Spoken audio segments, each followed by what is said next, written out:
हिंदू धर्म में गंगा केवल एक नदी नहीं बल्कि एक जीवन शक्ति है, एक दिव्य सत्ता है और पवित्रता का सर्वोच्च प्रतीक है। युगों से गंगा के जल को पापनाशिनी, मोक्षदायिनी और कल्याणकारी माना गया है। लेकिन गंगा केवल पृथ्वी की नदी नहीं है, उसका मूल स्थान स्वर्गलोक है। वह दिव्य धारा है जिसे स्वयं ब्रह्मा ने अपने कमंडल में धारण किया और जिसे देवताओं ने अमृत समान माना। गंगा के पृथ्वी पर आने का इतिहास केवल एक घटना नहीं है, बल्कि यह तप, भक्ति, व्रत, विनम्रता, ब्रह्मांडीय संतुलन और कर्म के सिद्धांतों की महान कहानी है। इस पूरी कथा को समझने के लिए हमें समय के हजारों वर्ष पीछे जाना पड़ता है, उस युग में जब राजा सगर का साम्राज्य पृथ्वी पर फैला था। उनके राजवंश की त्रासदी ने ही गंगा को पृथ्वी पर लाने की भूमिका तैयार की और फिर उनके वंशज भगीरथ ने अपनी असाधारण तपस्या से वह कर दिखाया जो देवताओं के लिए भी कठिन था। पृथ्वी पर इस समय राजा सगर का शासन था। वे सूर्य वंश के एक प्रतापी और धर्मनिष्ठ राजा थे। उनका साम्राज्य विशाल था, लेकिन उनकी इच्छा थी कि दुनिया के सभी राष्ट्र शांति और धर्म के मार्ग पर एकजुट हों। इसलिए उन्होंने एक अश्वमेध यज्ञ का आयोजन किया, ऐसा यज्ञ जो शक्ति, वैभव और धर्म का प्रतीक माना जाता था। अश्वमेध यज्ञ में एक पवित्र घोड़ा छोड़ा जाता था जो जहां जहां विचरण करता वह भूमि इस यज्ञ को स्वीकार कर लेती। इस प्रक्रिया में न युद्ध होता था न हिंसा, क्योंकि यह यज्ञ दिव्य शक्ति से सुरक्षित होता था। लेकिन इसी समय देवराज इंद्र को भय हुआ। उन्होंने देखा कि सगर का यज्ञ इतना व्यापक और शक्तिशाली है कि यदि यह पूर्ण हो गया तो उनका स्थान खतरे में पड़ सकता है। उन्होंने सगर के अश्वमेध घोड़े को चुरा लिया और उसे लेकर पृथ्वी के गहरे भूभाग में पहुंचे। अंततः उन्होंने घोड़े को ऋषि कपिल के आश्रम के पास छोड़ दिया। कपिल ऋषि अत्यंत तपस्वी और योग शक्ति के धनी थे। वे सृष्टि के महानतम ऋषियों में से एक थे जो किसी भी सांसारिक कार्यों से दूर ध्यानस्थ अवस्था में रहते थे। सगर पुत्रों का क्रोध और कपिल ऋषि का शाप स्वरूप तप तेज सगर के 60,000 पुत्र घोड़े की खोज में पृथ्वी के सभी दिशाओं में फैल गए। उन्होंने नदियां, पहाड़, जंगल, पाताल तक के मार्गों को खोद डाला। अंततः वे उस स्थान पर पहुंचे जहां कपिल ऋषि ध्यानस्थ बैठे थे और घोड़ा वहीं पास में था। उन्होंने बिना सोचे समझे, बिना किसी जांच के आरोप लगा दिया कि घोड़ा ऋषि ने ही चुराया है। उन्होंने ऋषि को अपमानित किया, उन्हें बाधित किया और चिल्लाने लगे। लेकिन कपिल मुनि गहन तप में थे। जैसे ही उनका ध्यान टूटा और उन्होंने अपना अपमान सुना, उनकी आंखों से तेज अग्नि निकल पड़ी। उनके तप तेज ने सगर के सभी पुत्रों को तुरंत भस्म कर दिया। उनके शरीर नष्ट हो गए, पर आत्माएं मुक्त नहीं हुई। वे अधर में भटकने लगीं, क्योंकि अंतिम संस्कार के बिना कोई भी आत्मा पूर्ण मुक्ति नहीं पाती। यह त्रासदी सगर के वंश के लिए। जब सगर को यह घटना पता चली तो वे व्याकुल हो गए। उन्होंने कपिल मुनि से क्षमा मांगी और पूछा कि उनके पुत्रों को मोक्ष कैसे मिल सकता है। कपिल मुनि ने कहा, जब तक स्वर्ग की पवित्र गंगा इनकी राखों को स्पर्श नहीं करेगी, तब तक इन आत्माओं को मुक्त नहीं किया जा सकता। इस घोषणा ने एक नई दिशा बनाई। गंगा का पृथ्वी पर अवतरण ही मुक्ति का एकमात्र मार्ग था। पीढ़ियां बीतती रहीं, पर कोई सफल न हुआ। सगर के बाद उनके पुत्र असमंजस, फिर उनका पुत्र अंशुमान, फिर दिलीप, सभी ने तपस्या की, पर गंगा पृथ्वी पर नहीं उतरी। यह कार्य अत्यंत कठिन था। एक दिव्य नदी को जो अपने वेग से स्वर्गलोक को पोषित करती थी, सीधे पृथ्वी पर लाना यह असंभव माना जाता था। पृथ्वी इतनी शक्तिशाली नहीं थी कि वह गंगा के वेग को सह सके। वह टूट जाती, डूब जाती, विनष्ट हो जाती। इसलिए पीढ़ियां तपती रहीं, पर ईश्वर ने किसी को सफलता नहीं दी, क्योंकि यह नियति भगीरथ के लिए सुरक्षित थी। सगर वंश में एक दिव्य तेज वाला राजकुमार जन्मा, भगीरथ। वे बचपन से ही गंभीर, दयालु, अत्यंत पराक्रमी और आध्यात्मिक झुकाव वाले थे। उन्हें जब सगर पुत्रों की अधूरी कथा का ज्ञान हुआ तो उन्होंने उसी क्षण निश्चय किया कि वे ही वह कार्य पूरा करेंगे जो उनके पूर्वज नहीं कर सके।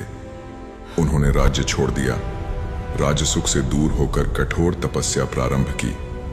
उनका एक ही लक्ष्य था, गंगा को पृथ्वी पर लाना और अपने 60,000 पूर्वजों को मोक्ष दिलाना। ब्रह्मा जी को प्रसन्न करने की तपस्या भगीरथ ने हिमालय की कंदराओं में तब शुरू किया। वे बरसों तक जल, वायु और फिर केवल ध्यान पर जीवित रहे। उनका शरीर केवल हड्डियों का ढांचा रह गया, पर उनके मन में स्थिरता और दृढ़ता बढ़ती गई। उनके कठोर तप से ब्रह्मा प्रसन्न हुए और प्रकट हुए। उन्होंने भगीरथ से कहा कि वे गंगा को पृथ्वी पर लाने को तैयार हैं, लेकिन पृथ्वी गंगा के प्रचंड वेग को सहन नहीं कर पाएगी। केवल भगवान शिव ही हैं जो उसकी धारा को धारण कर सकते हैं। यह सुनकर भगीरथ ने और भी कठिन तपस्या का मार्ग चुना। भगीरथ ने कैलाश पर्वत की ओर रुख किया। वहां उन्होंने शिवजी को प्रसन्न करने के लिए हजारों वर्षों का कठोर ध्यान किया। हिमालय की ठंड, हवाएं, बर्फ, चट्टानों, किसी चीज ने भी उन्हें विचलित नहीं किया। अंततः शिवजी प्रकट हुए और बोले, मैं गंगा को अपनी जटाओं में संभाल लूंगा ताकि वह पृथ्वी को नुकसान न पहुंचा सके। यह ब्रह्मांडीय संतुलन का क्षण था। यदि शिवजी धारण न करते तो पृथ्वी विनष्ट हो जाती। गंगा का अहंकार और उसका टूटना, ब्रह्मांडीय संकल्प का पूर्ण होना। जब गंगा को पता चला कि उन्हें पृथ्वी पर अवतरित होना है तो उन्हें गर्व हुआ। उन्होंने सोचा कि उनका वेग इतना तेज है कि पृथ्वी की सीमा को भी तोड़ देगा। वह प्रचंड शक्ति के साथ स्वर्ग से उतरी। उनका प्रवाह मानो बिजली की गर्जना के साथ धधकते बादलों की तरह पृथ्वी की ओर बढ़ा। लेकिन शिवजी शांत रहे। उन्होंने अपनी जटाएं खोली और गंगा की सारी धारा उनमें समा गई। गंगा हतप्रभ रह गई। उनका अहंकार मिट गया। तभी शिवजी ने जटाओं से एक पतली शांत धारा बाहर निकलने दी। यही वह क्षण था जब गंगा पहली बार पृथ्वी पर अवतरित हुई। यह स्थान आज की गंगोत्री, गौमुख और भागीरथी नदी की उत्पत्ति के रूप में जाना जाता है। भगीरथ और गंगा की पृथ्वी पर यात्रा, वन, पर्वत, ऋषि और लोगों का स्पर्श गंगा पृथ्वी पर थी। लेकिन भगीरथ का कार्य पूरा नहीं हुआ था। उन्हें गंगा को उस स्थान तक ले जाना था जहां सगर पुत्रों की राख थी। भगीरथ आगे आगे चले, गंगा पीछे पीछे। उनकी यात्रा में हिमालय की घाटियां, घने जंगल, शांत मैदान, तपोवन, जन जन का जीवन सब पवित्र हो गया। गंगा का प्रवाह केवल जल नहीं बहा रहा था, वह पृथ्वी के बनने, बसने और हिलने की प्रक्रिया का हिस्सा बन रहा था। पर्वत कटे, धरती समतल हुई, नए भूभाग बने। ऋषि जहनु द्वारा गंगा का पान, जनहावी नाम की उत्पत्ति यात्रा के एक चरण में गंगा का प्रवाह अत्यंत तेज था। वह ऋषि जहनु के आश्रम से होकर गुजरने लगी। उनका यज्ञ कुंड भर गया। यह देखकर ऋषि क्रोधित हुए और उन्होंने तप शक्ति से गंगा की पूरी धारा पी ली। गंगा भगीरथ के कार्य का मूल थी, इसलिए भगीरथ ने जहनु ऋषि से प्रार्थना की। उनकी प्रार्थना सुनकर ऋषि ने उनके कान से गंगा को पुनः बाहर निकाला। इस घटना के कारण गंगा को जनहावी भी कहा जाता है। गंगा केवल पृथ्वी पर नहीं रही, वे भगीरथ के साथ पाताल तक भी गईं, क्योंकि सगर के कुछ पुत्र वहां भी थे। इस यात्रा से तीनों लोक, स्वर्ग, पृथ्वी और पाताल गंगा से पवित्र हुए। अंततः भगीरथ गंगा को उस स्थान पर ले आए जहां सगर के 60,000 पुत्रों की राख थी। जैसे ही गंगा की पवित्र धारा ने राख को स्पर्श किया, दिव्य प्रकाश फैला, ब्रह्मांडीय कंपन उत्पन्न हुआ, वातावरण में शांति की लहर दौड़ी और सभी आत्माओं को मोक्ष मिल गया। उनका चिरकालिक कष्ट समाप्त हो गया। भगीरथ का व्रत सफल हुआ।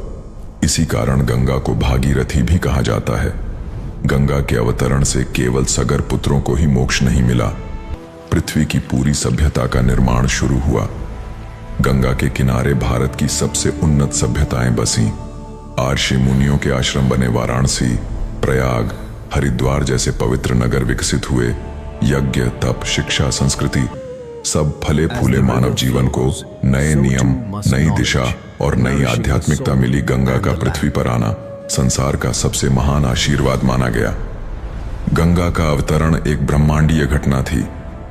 एक दिव्य सत्व का पृथ्वी पर आना, मानवता को मोक्ष देने का मार्ग दिखाना और धरती को संस्कारित करना।